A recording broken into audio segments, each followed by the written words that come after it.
«75 anni fa non sono tanti, non sono un'eternità,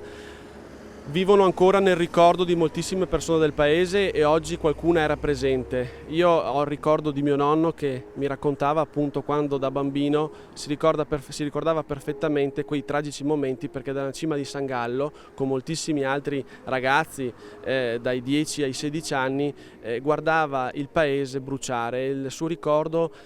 lo porto con me proprio perché è stato per lui molto toccante vedere anche la sua casa bruciata. Era il 1° settembre 1944 quando i nazifascisti hanno incendiato tutta Soligo e hanno dato così purtroppo un'orribile immagine di se stessi, mentre oggi che cerchiamo la pace dopo 75 anni vogliamo, come dire, rendere lode al Signore che ha dato a Soligo uno sviluppo bello, sereno, di pace, di fraternità, forse proprio per il sacrificio anche di queste 8 persone. È un ricordo sicuramente toccante, era molto partecipata alla manifestazione, di questo ringrazio tutte le persone che hanno voluto essere presenti oggi per ricordare quei momenti.